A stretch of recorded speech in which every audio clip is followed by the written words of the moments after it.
Welcome to Rain Narrator channel where we take you on a journey of deep relaxation and complete tranquility with the sound of raindrops adding an atmosphere of tranquility and comfort. Relax, enjoy, and prepare to enter the world of dreams. If you are looking for an ideal way to relax or calm your mind before sleep, you are in the right place. Follow us to get the best stories. I can still remember the day she left. I was only 18 at the time, and so was she. Our love felt like the world itself was spinning around us, a whirlwind of excitement and innocence, the kind you can't find once you grow older. Her name was Lily. She had this way of smiling that made everything feel right. I never thought that we would part. You never think about that when you're in love, do you? You think you're invincible, like nothing can break what you have. But life is never that simple. She left for college in another city, miles away from where I stayed, and at first, it seemed like we could make it work. Long phone calls, messages that never ended, promises of weekends together, and daydreams of our future. We were too young, too naive, to know that distance doesn't just change the miles between two places. It changes everything. The calls started getting shorter, the texts came less frequently. She'd tell me about new friends, new experiences. I'd try to keep up, but it felt like we were drifting in different currents. And before I knew it, I got the message. The one that broke me. I'm not the same person anymore. I think it's better if we let go. I didn't understand. How could she say that? How could she just walk away from everything we'd shared? It was like my heart was torn from my chest. I wanted to fight for us, to make her see that we were meant to be together. But I knew deep down that she was already gone in her heart. And no matter how hard I tried, I couldn't make her stay. I let go, but it wasn't really letting go. It was more like holding on to something that was slipping through my fingers. And all I could do was watch. After that, we both went our separate ways. I kept thinking that eventually, the hurt would fade, that life would get better, that I'd find someone else, but it never really did. The years passed, and though I moved on in some ways, I couldn't shake the feeling that something important was missing. Years went by. I built my life. I worked, I traveled, I met people, but Lily was the ghost that haunted the corners of my mind.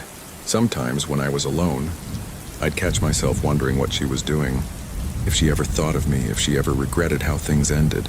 But life had this way of moving forward, and I couldn't keep living in the past. Then out of nowhere, I heard her name again.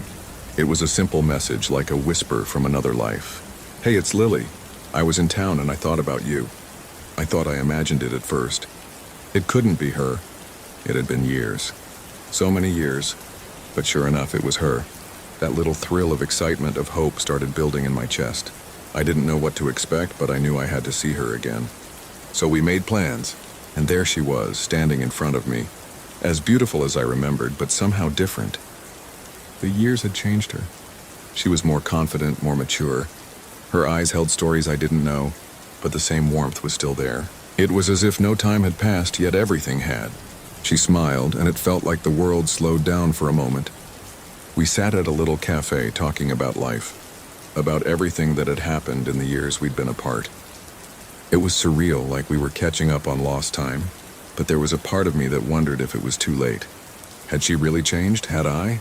After a while, we got to the part that always seemed to linger between us, the one that had never been properly addressed, the way we ended. "I'm sorry, she said quietly. I didn't handle things well. I was scared. I thought I needed to grow on my own, that we were holding each other back. I didn't understand that then, I admitted, but I get it now. It hurt like hell, though." She nodded. "I know. I never meant to hurt you. I didn't know how to be both the person I wanted to be and the person you wanted me to be." And in that moment, something shifted. It wasn't just an apology. It was an understanding. We were no longer the kids we once were. We were different people now, shaped by the years that had passed. We didn't have to be the same people we were when we first met. But maybe, just maybe, there was a chance for us to build something new, something more mature, something that wasn't just about the fire of first love, but the depth that time and experience could bring. We parted that day, promising to stay in touch. But this time, it wasn't just about catching up. There was something real there, something that could grow again. We both knew that we had to take things slow, that rushing into it would only repeat the mistakes of the past. But the seeds of something had been planted. It's been a few months since then. We've talked, met again, and little by little, we've started to find our way back to each other. It's different now, calmer, more peaceful. Yet there's still that spark, the one that never fully went out. I don't know where it's going, but I know this: sometimes love doesn't disappear, even when it seems lost. Sometimes it just waits for the right time to return. It was a summer I had been looking forward to for months. My solo backpacking trip through Europe. A chance to finally get away from the daily grind, explore the world on my own terms, and get some clarity. The plan was simple: start in London, head to Paris, then make my way through the small towns of Italy, ending in Rome. Nothing extravagant, just me, a backpack, and the open road. The first few days were perfect. I wandered the streets of London, snapping pictures of the iconic landmarks, enjoying the bustling atmosphere of the city. I had made a habit of waking up early, catching the sunrise over the Thames, and just soaking in the freedom of it all. But after a while, I started to feel a bit isolated. It wasn't loneliness, not exactly, but I couldn't help but think that maybe I had been missing something. Someone. Maybe. By the time I reached Paris, I'd already crossed paths with a few travelers. Some were friendly enough, but none of them felt like anything more than passing faces. And then came the day when everything changed. It was my second day in Paris. I had no specific plans, just a vague intention of visiting a couple of museums. But somewhere between the Louvre and a small cafe on Rue de Rivoli, I lost track of time. I had spent most of the afternoon in a daze, just enjoying the atmosphere, the way the sunlight danced off the Seine, the low hum of French conversations, the sweet smell of croissants wafting through the air. I decided to take a detour, walking through the quiet streets near the Seine, where the usual tourist crowd seemed to dissipate. That's when I saw her. She was sitting alone on a park bench by the river. At first, I didn't think much of it. Just another person enjoying the view, right? But then she looked up and our eyes met. I don't know what happened in that instant. It was like the world had slowed down, the chatter of the city fading into the background. It wasn't love at first sight, it wasn't that dramatic. But there was something there, something magnetic. She smiled, and for reasons I still can't explain, I found myself walking over to her. "Hey," I said, trying to sound casual but realizing I probably sounded a bit too eager. "Mind if I sit?" She glanced at the empty space beside her, then looked back at me with a playful glint in her eyes. "I suppose not." And that was it. We started talking. And by talking, I mean we just shared little pieces of ourselves. Nothing too personal at first. Just observations about Paris, about our travels. Her name was Emma. She was from Toronto, traveling through Europe after finishing university. She had this warmth about her. She seemed like the kind of person who could put anyone at ease. Her laughter, light and easy, seemed to lift the whole mood around us. At some point, we both got lost in conversation and ended up wandering aimlessly through the streets. We shared a crepe from a street vendor, and when she pulled out a map to figure out our next destination, I realized we had no idea where we were. But I didn't mind. The joy wasn't in getting to a destination. It was in being with her in that moment, letting the world spin around us without any pressure or expectations. We spent the rest of the day together, visiting Montmartre, watching the sun set from the top of Sacré-Cœur, and talking about everything and nothing at all. There was this effortless connection between us, a rhythm that felt like we'd known each other much longer than just a few hours. It wasn't like the overwhelming rush of infatuation, but more like finding a missing puzzle piece, unexpected but perfect in its timing. The next day we met again, and then the day after that.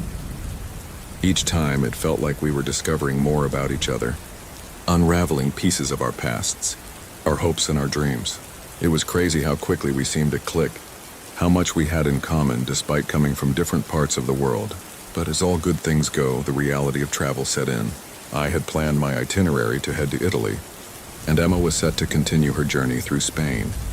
The days flew by so fast, and before we knew it, the end of my time in Paris had arrived. I couldn't believe it. It felt like I had just met her, but we had already shared so much. The morning I was leaving, I felt a knot in my stomach. I wasn't ready to say goodbye, but we both knew that our paths were about to split. It was silly, really. I had only known her for a few days, but it felt like so much more. "Promise me you'll come back to Paris someday," she said with a smile as we stood at the train station. And I'll be here waiting. I laughed, trying to keep the sadness at bay. Of course, I said. I'll come back. But only if you're still here. She gave me a playful shove. Don't make promises you can't keep, she teased. I didn't know what the future held, but something inside me knew I couldn't just let go. We exchanged numbers, hugged each other tight, and said goodbye with the kind of bittersweet optimism that comes from knowing life is full of surprises. As I boarded the train to Italy, I couldn't stop thinking about her, about the way her eyes sparkled when she talked about her favorite places, about how she had made Paris feel like home in a way I never thought possible. I wasn't sure what would happen next. Maybe we'd never see each other again. But there was something about her that stayed with me, something that made me believe in the possibility of unexpected love. As the train pulled out of the station and Paris began to fade into the distance, I realized I had found something rare and beautiful. It wasn't just the city I had fallen in love with. It was her, and that was a feeling I knew I'd carry with me, no matter where my travels took me. I always thought my life was simple, nothing too exciting. My days were pretty much routine, waking up, going to school, hanging out with my friends, playing video games, and then going back to bed, only to repeat the same thing the next day. I never really noticed much of what was around me until she came into my life. Her name was Lily. Funny thing is, I had lived next to her for years, but we never really spoke. We were neighbors, but I'd always seen her more as just a distant figure. A girl who lived a couple of doors down. I'd see her from time to time walking out of her house, her long brown hair flowing behind her, or sometimes sitting on the porch reading a book. But that was it. We weren't friends. We weren't even acquaintances. Just neighbors. Then one summer day, everything changed. It was a Saturday morning, and I was sitting on my porch, just trying to enjoy the breeze. It had been a particularly hot week, and the air was thick with the promise of a storm. I was half awake, half lost in my thoughts when I heard the sound of laughter. It wasn't my friend, so I looked up, trying to figure out where it was coming from. And there she was, Lily, standing in her front yard talking to her friends, her laughter echoing through the air, carrying a sound so light and carefree that it made me smile without even thinking about it. She didn't even notice me staring. And to be honest, I didn't really mean to stare, but there was something about her that made it hard not to. The way the sunlight seemed to dance around her, how her eyes sparkled when she smiled. It was like everything about her just lit up. I don't know what it was that day. Maybe it was the way she seemed so at ease with herself, or maybe it was the fact that for the first time, I noticed that she was real, not just some distant figure.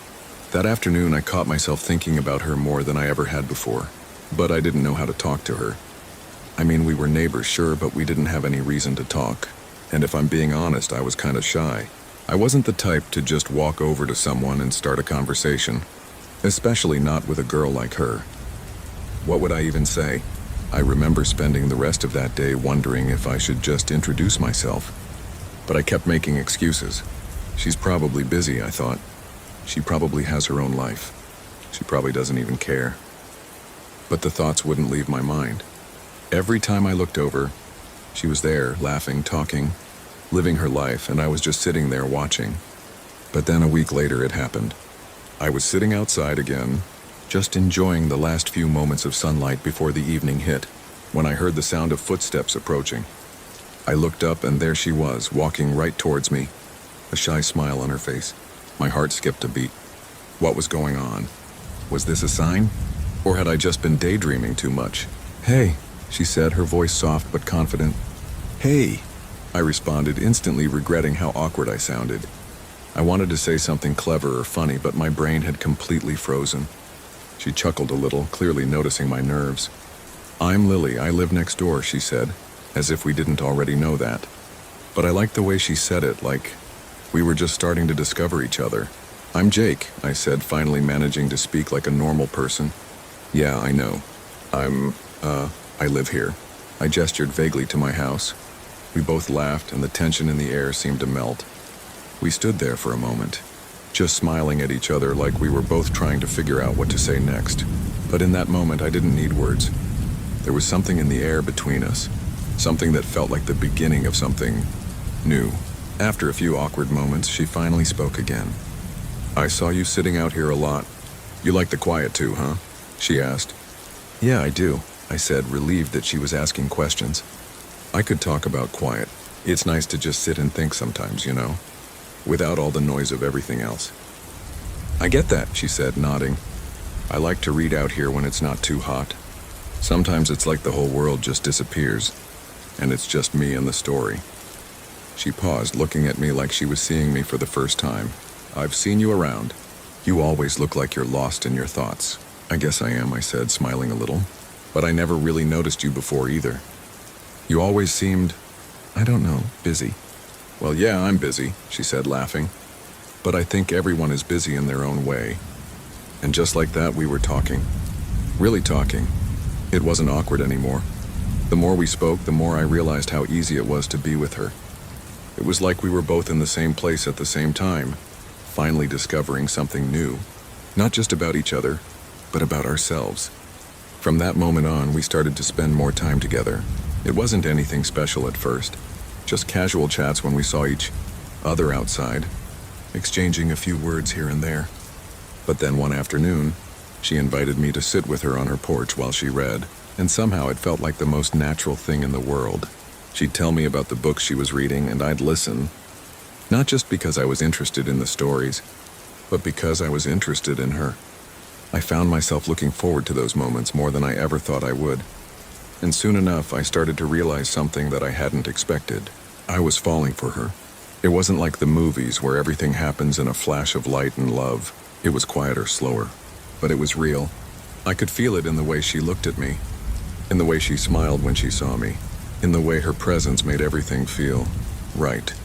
And one evening, as the sky painted itself in shades of orange and purple, she turned to me, her eyes shining with something I hadn't seen before.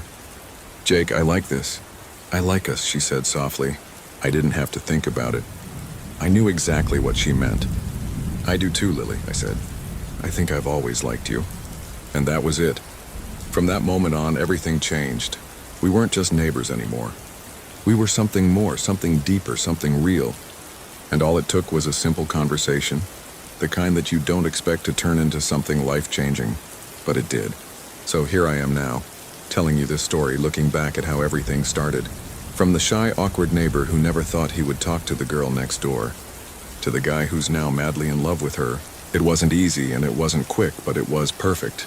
It was everything I never knew I needed, and I wouldn't change a thing. It all started one evening, and I was just mindlessly scrolling through social media. A random post caught my attention, a funny meme shared by someone I didn't know. I'm not one for commenting on things I see online, but for some reason I decided to reply. Maybe it was the humor or the way the post just felt relatable. That simple comment sparked something I didn't expect. A reply from her. Her name was Emily. She had a picture of her dog as her profile picture, and something about it seemed warm. She made some witty comment back, and it was like I had found a spark in a dark room. We kept talking after that. Funny little exchanges at first. Nothing too serious, just laughter through texts. It wasn't long before we found ourselves chatting about life, sharing stories and jokes, as if we'd known each other for years. The more we talked, the more I realized how easy it was to open up to her. I'd never been one to be so vulnerable with someone I had never met, but with her it felt different. Her words had a way of calming me, making me feel understood in a way I didn't even know I needed. Emily wasn't like anyone else. She was funny, smart, and just a little bit sarcastic in the best way, but there was something more. She had this quiet depth to her, a warmth that I could feel through the screen. I remember one night we stayed up late texting. The conversation turned serious, and I opened up about some struggles I'd been dealing with, family stuff, personal doubts. I didn't expect much, maybe just a quick, "It'll be okay." But she responded with a message that made my heart skip a beat.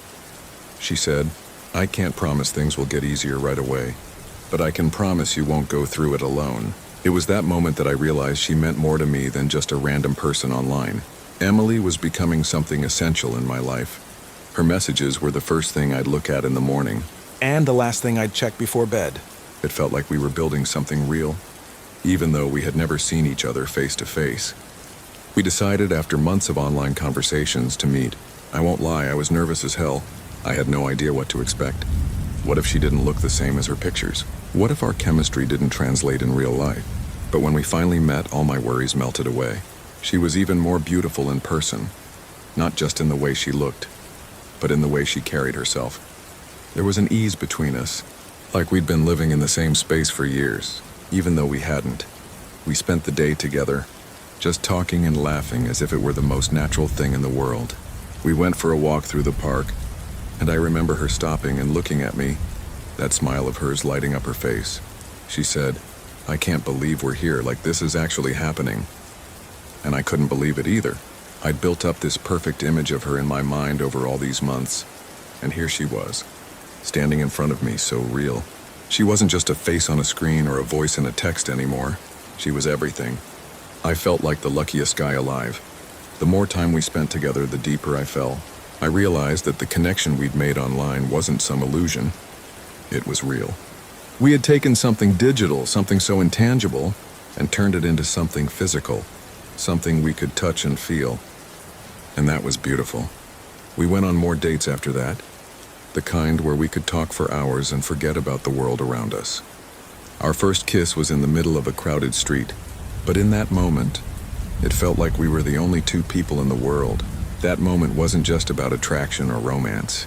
It was about us realizing that everything we'd built over the months was real. The texts, the late-night calls, the inside jokes, it all culminated in that one perfect moment. Eventually, things settled into a rhythm. We were together, really together. The online chats became calls, and the calls turned into dates, which eventually turned into us talking about the future. We built plans, talked about the places we wanted to visit, the things we wanted to do. It wasn't perfect. There were challenges, of course. Misunderstandings would pop up, just like in any relationship. But we had a foundation, a solid one that had been built on trust and communication, even before we met in person. And the most amazing part was realizing how everything came full circle. What started as an online connection, a random comment, turned into a deep, meaningful relationship. I used to think that love had to start in person, you know, the movies and all that. But now I knew differently.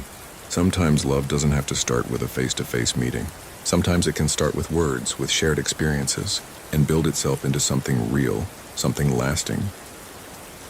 It all started in the most unremarkable way, at least that's what I told myself then. I was sitting in the back of the classroom, like always trying to blend into the background. But on that particular day, my gaze happened to wander over to the window, and that's when I saw her. She was just standing there, chatting with a friend in the hallway. Nothing extraordinary about the scene, but something in the way she smiled made my heart skip a beat. Her laughter echoed light and unbothered, as though the world around her didn't exist.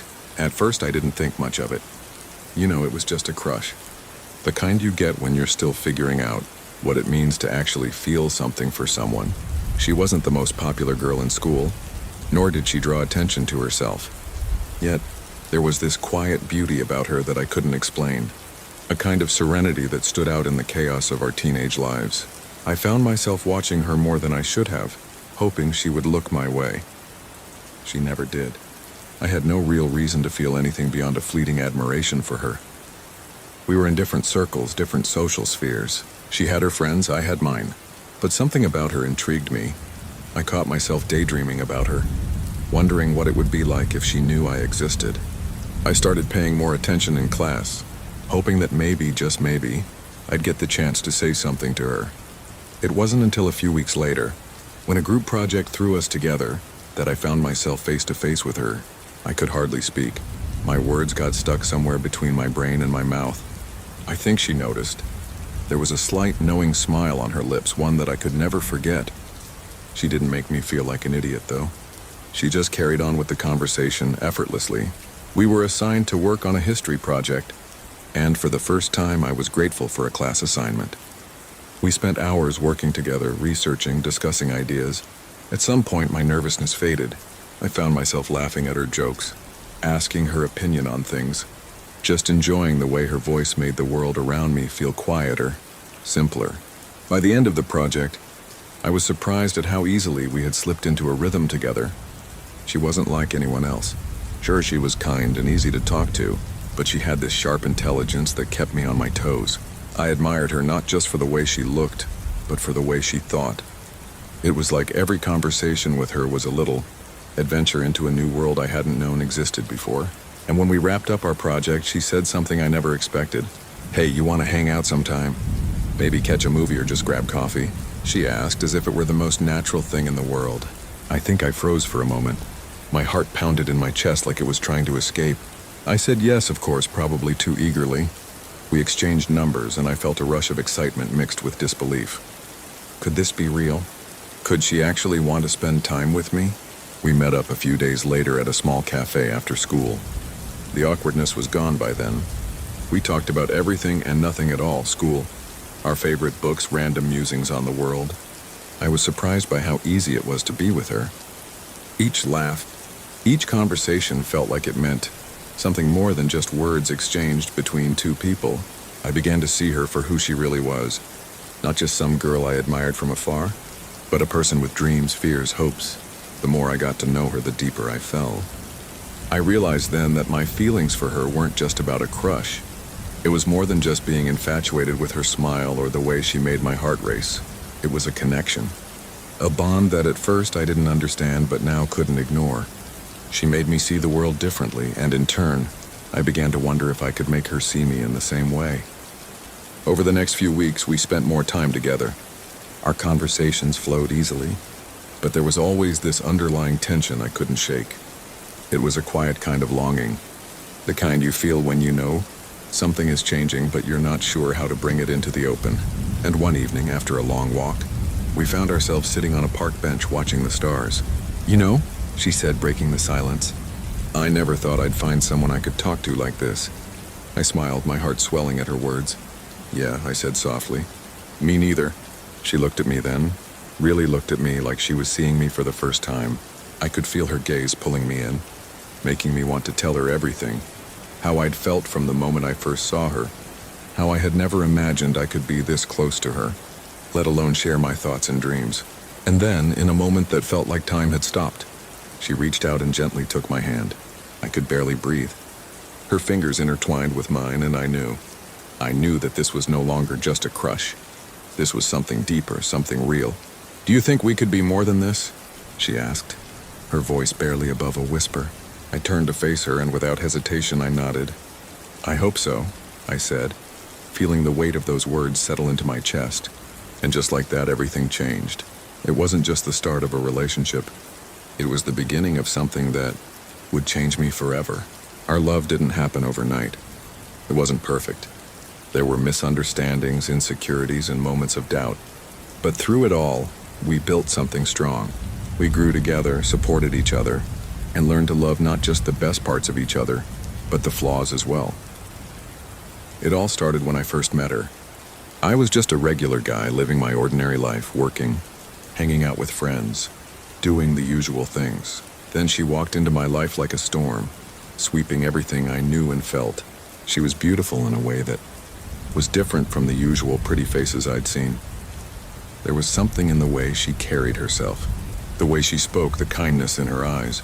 And when she smiled, it was like the world paused for a second and I found myself holding my breath. I remember the first time we talked. It was at a cafe, a random encounter. We had some mutual friends, but we'd never really spoken. She was sitting alone, sipping on some coffee, and I couldn't help but feel drawn to her. I approached her with the kind of casual confidence that only comes when you're nervous as hell. We ended up talking for hours, about everything and nothing. And for the first time in a long time, I didn't feel out of place. We began seeing each other more. It wasn't anything official at first, just a series of late-night conversations, walks under the stars, and the kind of laughter that feels so genuine you never want it to end. We shared pieces of our lives with each other, opening up in ways that felt natural, like we were meant to meet. I quickly realized that I was falling for her. I think I knew it the moment she laughed at something stupid I said and didn't judge me for it. I liked her. No, I loved her, in a way I hadn't loved anyone before. As time went on, I started to notice little things, little cracks in the perfect picture we were painting together. Sometimes when we were talking about the past, she'd hesitate. She'd mention exes or old memories in passing. But it always felt like she was leaving something out. She'd get a distant look in her eyes sometimes, like she was thinking of someone or something I didn't know. I didn't think much of it at first. Maybe it was just the past that we all carry with us, and she didn't feel like opening up yet. But deep down, I could sense that there was something more, something she wasn't telling me. My friends noticed too. I remember one of them pulling me aside one night, his face serious. "Hey man," he said, "have you noticed how she always avoids talking about her past?" At the time, I brushed it off. "Yeah, but she's been through a lot," I said. "She's just not ready to share everything." But my gut kept nagging at me. I trusted her, or at least I thought I did. But trust is fragile, isn't it? It only takes a crack to shatter everything. It all came to a head one evening. We were out at dinner, laughing over some silly inside joke. She was so radiant, so present, and for a moment, I forgot about all the questions that had been lingering in my mind. I was in love with her, and that was enough. But then, just as I was about to tell her how much I cared, my phone buzzed. It was a message, an unknown number. I opened it, and it wasn't anything that should have startled me, but it did. "How's she doing?" "I miss her." "Tell her I said hi, Jay." The message hit me like a ton of bricks. So who the hell was Jay? I had never heard her mention a Jay. My heart sank and my mind raced. I tried to hide the look of shock on my face as I looked up at her. I knew something was off now. That nagging feeling, the one I'd been ignoring for weeks, was now a loud roaring scream. I could feel the distance between us widening, like something was breaking. "Who's Jay?" I asked, trying to keep my voice calm. Her eyes flickered with surprise, then something I couldn't quite place. She opened her mouth to speak, but the words didn't come out. She looked down at her plate, then back at me, and in that moment, I knew something was wrong. I didn't want to tell you about him," she said softly, her voice trembling just a little. "He was part of my past, a big part, but I didn't think it mattered. I didn't think it would affect us." I felt the ground beneath me shift. "So, who is he?" Her eyes were full of sadness, like she was carrying a burden she didn't want to share. "He was someone I was with before you. We had a history, and it was complicated. I ended it, but it was hard. He's not just anyone. He's someone I thought I'd spend my life with." The words hit me like a punch to the gut. I tried to process them, tried to make sense of it. "Why didn't you tell me? Why hide it from me?" "I didn't want to hurt you," she said quietly. "I knew you'd ask questions, and I didn't know how to answer them. I thought maybe if I just kept it in the past, it would stay there." I stared at her, feeling betrayed, though I didn't want to. I wanted to understand, wanted to forgive, but I couldn't shake the feeling of being blindsided. "How long did you know him?" I asked, my voice barely above a whisper. "Years," she said. "We were together for a long time before we broke up, but I never thought he'd still be a part of my life. I didn't want him to be, but there's no denying that he left a mark on me." I took a deep breath, trying to steady myself. The room felt suffocating, the air thick with unspoken words. "And now he's still in your life?" Her eyes were filled with regret. "No, he's not. I ended it for good, and we haven't seen each other in months. But he's always been there in the background. I never meant to let him affect what we had." My heart was heavy, torn between understanding her and feeling hurt. "You kept him a secret, though. You kept him from me." "I was scared," she said. "Scared of losing what we had before it even started. Scared that if I told you the truth, you might not want to be with me." And that was the moment I realized she had been hiding it out of fear. Fear of losing me, of me not being able to accept her past. But in hiding it, she had made me question everything. And it wasn't just about her past anymore. It was about trust, honesty, and whether or not we could move forward from this. "I don't know what to say," I whispered, feeling like I was on the edge of something I wasn't sure I wanted to fall into. She reached across the table, her hand trembling as she took mine. "I never wanted to hurt you. I didn't know how to tell you. I'm sorry." I looked at her, at the person I loved, and for the first time, I didn't know if I could still trust her the way I did before. It wasn't just about the secret, it was about the cracks in the foundation we'd built. Could we rebuild? Could we move forward knowing she had kept something from me? It wasn't a decision I could make right there. The hurt was too fresh and the truth too raw, but it was clear. We both had a lot to figure out. I left that night with more questions than answers. And as I walked away from the restaurant, I couldn't help but wonder if love could survive a secret, or if some things were too broken to mend. It was the summer of 1944 when I first saw her. I was just 21, full of ambition, with the naivety that youth grants, and the world seemed large, filled with endless possibilities. But that was before the war. The war had changed everything. The smell of gunpowder, the roar of bombs, these things became as familiar as the air I breathed.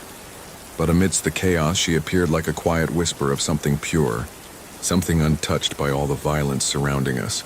I had been stationed at a makeshift camp just outside the city. Nothing more than a cluster of tents, vehicles and soldiers trying to hold their ground. We were preparing for the next offensive, and every day felt like it could be our last. That's when I saw her standing by the Red Cross tent, handing out blankets to soldiers who had returned from the front lines. She wasn't one of the regular nurses, but the way she moved, the way she seemed to breathe life into the dull surroundings caught my attention. Her name was Clara. I first noticed her because of how different she was. Her eyes, green like the forest after rain, seemed to see through everything. She had this quiet strength, and despite the war raging all around, she carried an air of calmness. It wasn't the kind of calm you'd expect from someone who had never seen the horrors of war. It was more the calm of someone who had seen it all, who had learned how to endure, how to find peace even in the most tumultuous times. I wasn't the kind of man who was good with words, especially not in the middle of a war. I had always been quiet, preferring the company of my thoughts over conversations, but something about her made me want to speak. At first I tried to stay away. She was a volunteer, not one of the soldiers, and I didn't want to get too attached. Everyone I knew who had gotten close to someone during the war had suffered for it. But one day, as I was walking past the camp, a piece of shrapnel from a nearby blast hit the ground near her, sending dirt flying into the air. Without thinking, I ran toward her, grabbing her arm and pulling her behind a truck for cover. She didn't scream. She didn't panic. She just looked up at me, those green eyes wide with surprise, but there was no fear. It was then that I realized how much I had been holding back. In that moment, I wasn't a soldier. I wasn't thinking about the war or the countless lives lost. I was just a man trying to protect a woman I didn't even know. Her hand rested on my arm, a small gesture, but it felt like everything. When the danger passed, we stood up, and I saw her cheeks flush, just a hint of red against her pale skin. "Thank you," she said softly. I nodded, unsure of what to say. I didn't even realize it then, but I had already started to care about her. Over the next few weeks, we would see each other more often. I'd pass by the Red Cross tent, or sometimes I'd catch her sitting by herself, reading letters from home or writing in her journal. Every time I saw her, it was like the world around us faded away. We didn't talk about the war, not really. We talked about small things, books, music, the weather, anything that made us feel normal. But there were moments, especially late at night, when the bombs would fall and the ground would shake beneath us, that she would look at me, and I would see that same quiet understanding in her eyes. It was as if we both knew deep down that the world was crumbling around us. But in those stolen moments, we could pretend that it wasn't. We could pretend that there was more to life than the war. One evening, after a particularly intense battle, I found myself sitting by the fire, a bottle of whiskey in hand, staring into the flames. I didn't want to think about what had happened, about the men we had lost, about the people back home who would never know the truth of what we'd endured. But Clara sat next to me, her presence a quiet comfort. We didn't speak for a long time. Then finally she spoke, her voice soft but steady. "I don't know if we'll make it out of this, you know," she said, her words tinged with an honesty that broke my heart. I turned to look at her, unsure of how to answer. I could tell that she wasn't asking for reassurance. She wasn't looking for me to tell her that everything would be okay, because we both knew it probably wouldn't be. "I know," I said quietly. "But for what it's worth, I'm glad I met you, Clara." She smiled then, a small, sad smile that made my chest tighten. "Me too, Daniel." And that was the moment I realized I had fallen in love with her, not because of some grand gesture, not because of some beautiful, sweeping declaration of love, but in that simple, quiet understanding, in the way we had shared our pain, our hopes and our fears, without needing to say much at all. The war raged on and the world around us continued to burn. We shared stolen moments, secret letters, brief touches, but there was always a sense of urgency, a sense of fleetingness. We both knew that tomorrow wasn't promised, that any moment could be the last. Then one day, as the war reached its most brutal point, I was sent on a mission. It was supposed to be a routine patrol, but we all knew that nothing was truly routine anymore. The battle had intensified, and I could feel the weight of the world pressing down on me. Before I left, I found Clara in the small courtyard behind the medical tents. She was sitting on a bench, her knees pulled up to her chest. "Be careful," she said when she saw me. "Please, I don't want to lose you." I smiled, though I didn't feel like smiling. "I'll come back," I promised, though I wasn't sure if I believed it myself. "I'll be waiting," she said. Those were the last words we exchanged before I left. The mission was anything but routine. The next few days were a blur of gunfire, blood, and chaos. When I finally made it back to camp, battered but alive, I learned that Clara had been caught in an explosion. I didn't know if she had survived. No one did. I remember running to the Red Cross tent, my heart pounding in my chest. I found her lying there, pale, her body bruised and bandaged. But she was alive. And in that moment, as I knelt beside her, I realized that love, even in the midst of war, had given me something worth fighting for, something worth living for. "I'm here," I whispered to her, my voice breaking. "I'm here, Clara. I'm not going anywhere." She opened her eyes slowly, and when she saw me, her lips curled into a faint smile. "I knew you'd come back." And in that moment, I understood the power of love. Not because it was some perfect, idealized thing, but because, even in the darkest times, love was something that kept us going. It was the reason we fought, the reason we held on. The war eventually ended, but the world had been irrevocably changed. Clara and I were both scarred, in ways big and small, but we had each other.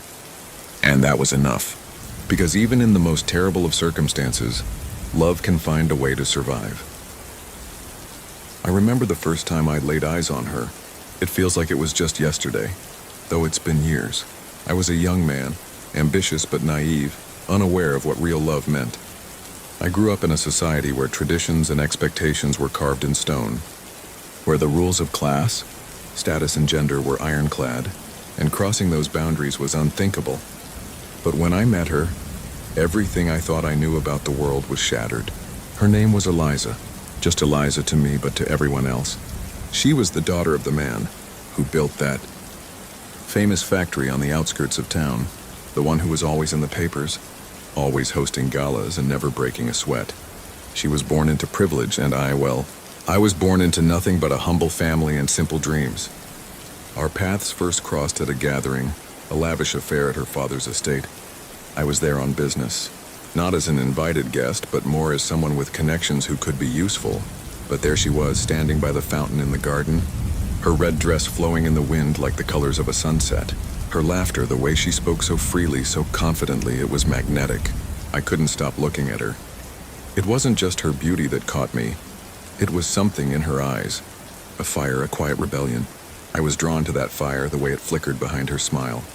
She wasn't like the other women there, all composed and polished, playing the part of the perfect society daughters.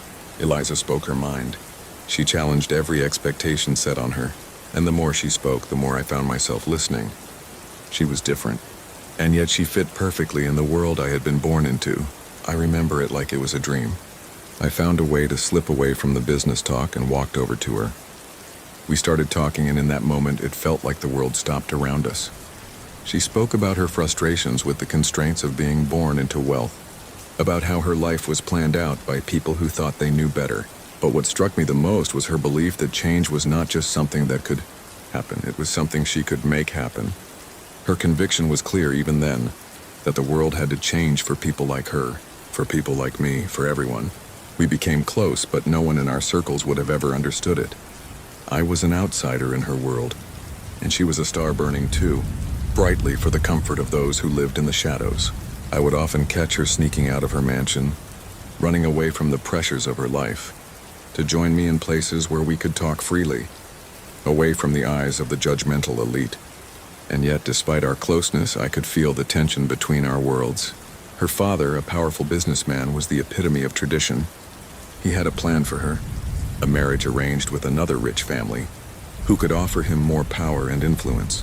Her mother, too, always talked about preserving the family name, maintaining status, and all the things I knew would never resonate with Eliza. I, on the other hand, worked hard every day just to make ends meet. I wasn't wealthy, nor did I have any connections that could elevate me into her world. But I had something they couldn't take away: my love for her, and my dream to be free of all these social shackles that tried to pull us apart. Eliza never wanted to be a pawn in her father's game. It was her rebellion, her refusal to play by the rules that drew me in. She didn't just want love, she wanted something real, something that could stand against the weight of tradition. I remember her saying one night under the stars, her eyes shining with determination, "I don't want to marry someone I'm supposed to. I want to marry someone who challenges me, who believes in the same things I do. Someone who doesn't care about what the world thinks." And that someone, I realized, was me. Our relationship wasn't easy. There were whispers, judgment, and pressure from all sides. People didn't understand. Eliza's father tried to pull her away from me, using everything in his power, his wealth, his influence, his authority. He tried to scare me away with his threats, with promises of ruining my life if I dared to stand in his way. But Eliza, strong as she was, refused to let him dictate her life any longer. She stood by me, fought for us, and when we were together, the world felt like it was just ours, untouchable. The day she left her father's house, the day she stood up and defied everything that had been forced upon her, I knew she wasn't just leaving her family behind, she was stepping into a new life with me. She was walking into the unknown, and there was no turning back. And that in itself was an act of love, of courage that few could ever understand. We lived in a small apartment in the city, away from the grand estates, away from the expectations. It was hard at first. I could see the concern in her eyes when bills piled up, when food became scarce and we had to fight to survive. But there was something beautiful in that struggle, a shared journey, a unity in our fight to live life on our own terms. Every small victory, every obstacle we overcame only made our bond stronger. But it wasn't just about surviving. It was about creating something new. Together we built a life that was ours, one where love wasn't a currency that could be bought or sold. We were two people, two souls in the same fight for a future free of constraints. And when I asked her to marry me, it wasn't about the grand gestures or the lavish weddings I knew she had once been promised. It was about the small, quiet promise we made to each other. The promise that no matter what the world said, no matter how hard the road got, we would face it together. Eliza didn't have to marry for power, for status, for anything other than love. And I didn't have to be rich or powerful or well-connected. We were two people who had the most precious thing, our love, our shared vision, and the strength to defy everything that tried to keep us apart. So we married, not in the grand halls of the high society, but in a small ceremony, surrounded by the people who understood us, who knew the depth of our struggle. And though the world still didn't understand, we knew it didn't matter. We were free. In the end, it wasn't about defying society's expectations or fighting against the odds. It was about staying true to ourselves and to each other, and that, more than anything, was the greatest rebellion of all. I don't know where to start, really. It's funny how everything begins with just a moment, and then it becomes this whole world of feelings, memories, and regret. But I'll try. It was the middle of fall when I first saw her, the kind of day that's too cold for a jacket, but still warm enough for the sun to fool you. I was walking around the park like I always did, trying to drown out the noise in my head. I could still hear my mom's voice or the sound of her footsteps on the stairs. They were the echoes of a home that no longer felt like one. It had been just over a year since she passed, and the pain was still there, clinging to my chest like an anchor I couldn't get rid of.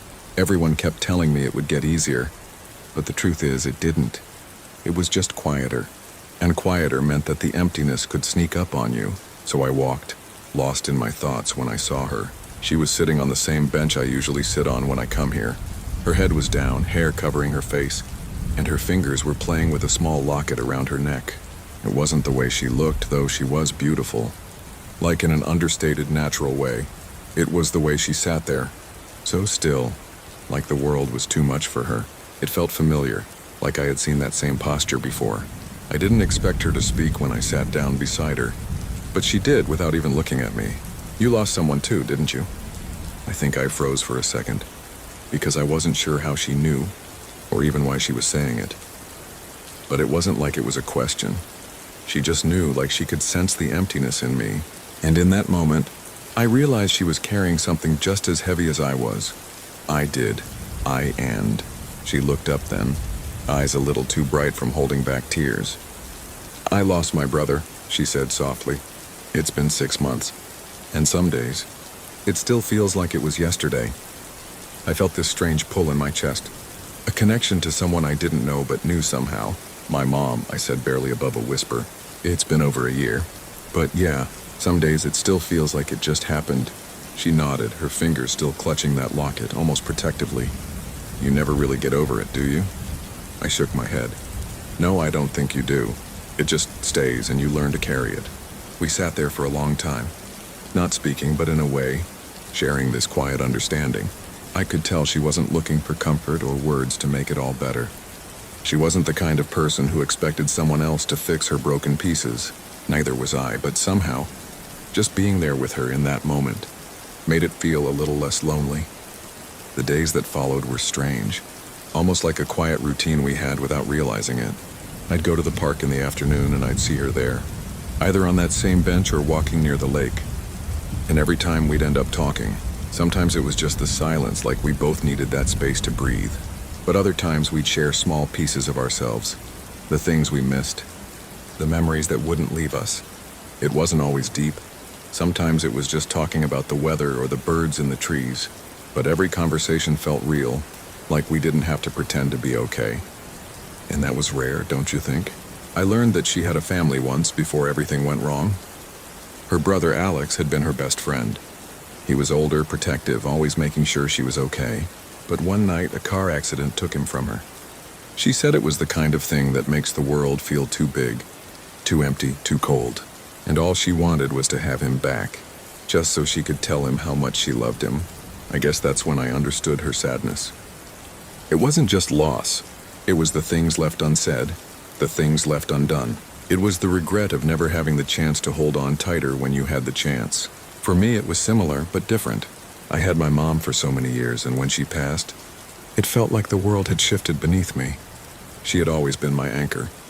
And when she was gone, I didn't know who I was anymore. The emptiness wasn't just about missing her, but about not knowing how to be myself without her. We never tried to fix each other. We didn't need to.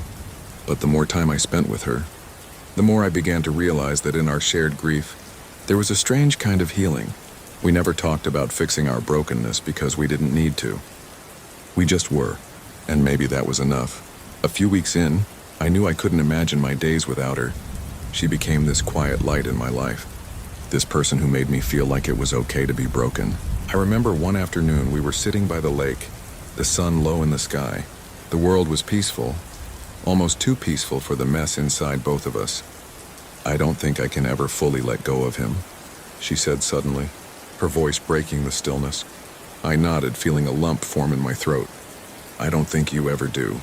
She turned to face me then, her eyes searching mine, almost like she was trying to figure out if I understood. And I did. But it's okay, right? She asked softly. To not be okay? I smiled a little, the weight of the words hanging between us. Yeah, I think it is. From then on, I wasn't afraid to share the quieter parts of myself with her. I didn't need to explain myself. She just knew. And I knew her too. There were still hard days when I couldn't shake the sadness. But I didn't feel so alone anymore. It was like finding someone who held the same piece of brokenness I had.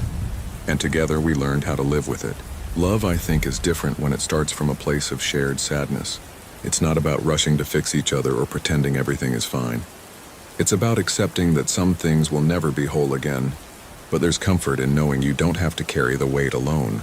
And so we kept walking through life together, one step at a time, carrying our grief side by side, and somehow that made the journey easier. Even in the moments when it felt like we were still walking through the darkness, we had each other to lean on, to be seen by, and that made everything bearable. Sometimes in the quiet moments, I'll still think of my mom and feel that ache in my chest. And I know she feels the same about Alex, but now, there's a little more peace in the silence, because I know she's there and she knows I'm here. Together we keep moving forward, broken but beautiful in our own way. It all began so innocently. I was just browsing the internet one evening, searching for something to pass the time, when I stumbled upon her profile. She was a girl with an infectious smile and an energy that seemed to jump out of the screen. Her posts were genuine, full of life, and she had this way of making you feel like she was speaking directly to you. We started talking, and what began as a casual conversation quickly evolved into something deeper, something I never expected. At first, everything was perfect. She was kind, funny, and always seemed to understand me in ways no one else did. We shared our dreams, our fears, and our thoughts on life. Late-night chats became a regular thing, and I found myself waiting eagerly for her messages. It felt like we had found something rare and beautiful, a connection that was truly special. I had always been skeptical of online relationships, but with her it felt real. Her words felt sincere, and the way she made me laugh, the way she listened when I needed to vent, it was also authentic. I believed I was falling in love with her. Days turned into weeks, and our bond only grew stronger. I couldn't imagine my life without her in it. We made plans, talked about meeting up in person, and even began discussing our future together. Everything felt like a dream I didn't want to wake up from. But then, one night, things started to change. I had noticed little things before, small details that didn't quite add up, but I brushed them off. I wanted to believe in the perfection of what we had. One evening, while she was texting me, something felt off. She was acting distant, replying slower than usual, and there was an air of secrecy about her messages. At first, I convinced myself I was just being paranoid, but my gut told me otherwise. I tried to ignore the nagging feeling, but it persisted. The more I thought about it, the more I began to notice subtle inconsistencies in what she said. She would mention things that didn't make sense, like being in two places at once or forgetting things we had talked about before. And then the worst part came. One evening, I accidentally stumbled across a conversation while scrolling through her messages. It wasn't a message from me, it was with someone else. I felt my heart drop as I read the exchange. She had been speaking to someone else, someone I didn't know, someone who seemed to have a much deeper relationship with her than I did. The messages were flirtatious, intimate, and full of things I had never heard her say to me. My mind raced. How could she do this? How could she pretend like everything was fine while hiding this secret life from me? I confronted her about it, my voice trembling with a mix of anger and hurt. I needed answers. At first, she denied everything, claiming it was nothing and that I was overreacting. But I wasn't foolish. I had seen enough. The truth was right there in front of me. She had been lying, living two lives, and betraying my trust in the most painful way. She tried to explain herself, but there was nothing she could say to justify what she had done. It wasn't just the cheating, it was the deceit, the manipulation, and the way she made me feel like I was the only one, when all along she was hiding someone else in the shadows. I felt like I had been a fool, believing in something that wasn't real. The worst part was knowing that all the moments we had shared, all the words we had exchanged, had been tainted by her dishonesty. I realized that what I had thought was a beautiful love story was nothing more than a lie that I had willingly believed because I wanted to believe in love, in something pure and untainted by the darkness of betrayal. I don't know why she did it. Maybe it was the thrill of having someone on the side, or perhaps she was simply looking for something more than what I could give her. But in the end, it didn't matter. The trust was broken, and everything that had once felt so real was shattered in an instant. After the confrontation, I cut ties with her. I couldn't continue to be part of her web of lies. It wasn't easy. I had invested so much of myself into her, into what I thought we were building. But sometimes you have to let go even when it hurts more than anything. It's been a while now, and though the pain still lingers, I've learned to move on. The experience has taught me to be cautious with who I trust, especially when it comes to matters of the heart. Love is supposed to be built on trust, honesty, and mutual respect. And even though I thought I was living a true love story, I now know that a relationship can only be real if both people are committed to it, wholeheartedly. It was a typical Tuesday morning, the kind where everything felt normal, predictable. I'd been running late as usual, so I dashed into the cafe, hoping to grab my coffee and make it to work without any more hiccups. The line was longer than expected, and I sighed, resigned to the wait. That's when I saw her. She was sitting by the window, a book open in front of her, but her eyes weren't on the pages. They were staring out into the street as if lost in thought, as if the world outside had a story to tell that was more interesting than whatever was on those pages. Her hair fell softly over her shoulders, a loose wave catching the sunlight in the most beautiful way. The warm glow around her seemed to make everything else in the cafe fade to the background. I swear for a moment the air felt different. Time felt different. I forgot about my coffee, about my rushing, about everything else. Then she looked up and our eyes met. It was like a spark, something I couldn't explain. Like the universe had paused for just a second. And then somehow everything made sense. I didn't know her name, I didn't know anything about her. But in that moment I knew I needed to know her. She smiled, just the slightest curve of her lips, but it felt like an invitation. I took a step forward, almost instinctively. The line moved and I followed, but every step felt heavier. My heart was racing in my chest. And all I could think was, don't screw this up, don't screw this up. I finally reached the counter to order, and I couldn't help but glance back at her. She was still looking at me. My mind went blank. I ordered my usual, but my focus was all on her. I had to do something, say something, anything. So I took a deep breath, stepped out of line, and walked over to where she was sitting. "Is this seat taken?" I asked, pointing to the empty chair across from her. She looked up, her eyes soft and welcoming, and shook her head. "No, it's not." And that was it. That simple question, that simple moment. And I was sitting across from her, talking about everything and nothing all at once. We laughed, we shared stories, and as the hours passed by, I realized how easy it was to be with her. It felt like we'd known each other forever, even though it had only been minutes. But something about her, her smile, the way she listened when I spoke, the way she made the world around us disappear, made me believe in something bigger than coincidence. I wasn't sure where this was going, but I knew I wanted to find out. And as I walked away later that day with her number in my pocket, I couldn't shake the feeling that this was the beginning of something I couldn't have even imagined.